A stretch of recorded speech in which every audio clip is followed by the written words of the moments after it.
Assalamualaikum everyone. I hope you all are doing good and welcome to my another video, the topic of which is what to do when being casted aside.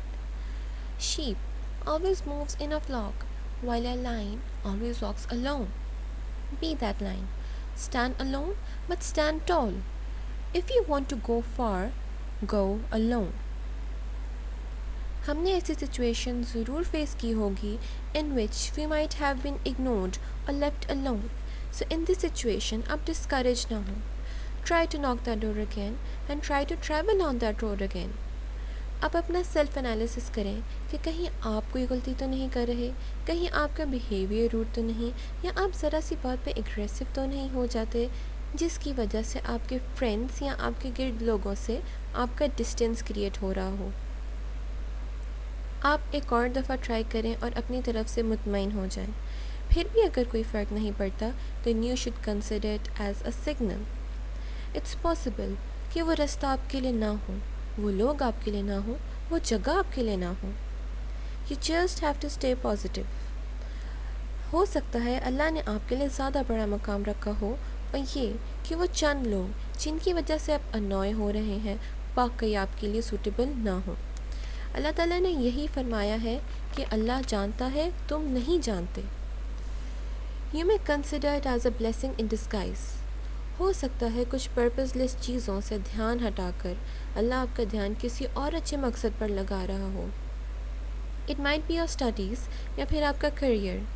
There might be something for you there जो आप मेहनत करके हासिल कर सकते हैं. लोगों के पीछे भागने से कुछ हासिल नहीं होता. आप अल्लाह की तरफ जाने वाला रास्ता इख्तियार करते हैं तो लोग आपके पीछे खुद चले आते हैं.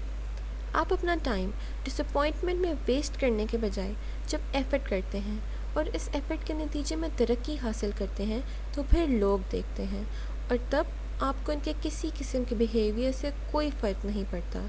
And your victory is an answer to those people. ये सिचुएशन हर कोई कभी ना कभी फेस करता है तो इट्स जस्ट नॉर्मल, इसमें घबराने की कोई बात नहीं है.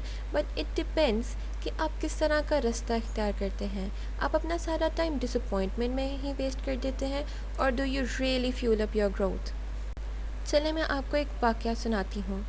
एक फ़ादर अपने बेटे को एक जेम स्टोन देता है और कहता है कि इसे डिफरेंट मार्केट्स में ले जाके दिखाओ और प्राइस के हवाले से कहता है कि सिर्फ 2 का इशारा करना और कुछ नहीं बोलना.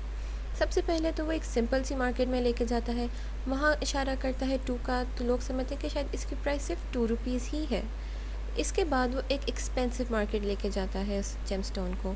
वहाँ जब वो 2 का इशारा करता है तो लोग समझते हैं कि शायद इसकी प्राइस 200 रुपीज़ है. वो यहाँ से भी छोड़ देता है. इसके बाद वो एक म्यूज़ियम लेके जाता है उस जेमस्टोन को. वहाँ जब वो 2 का इशारा करता है तो लोग समझते हैं कि शायद इसकी प्राइस 20,000 है.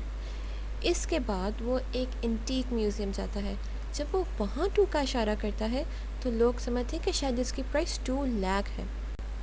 बेसिकली तो वो एक स्टोन ही था बट लोगों के डिफरेंट पर्सपेक्टिव थे.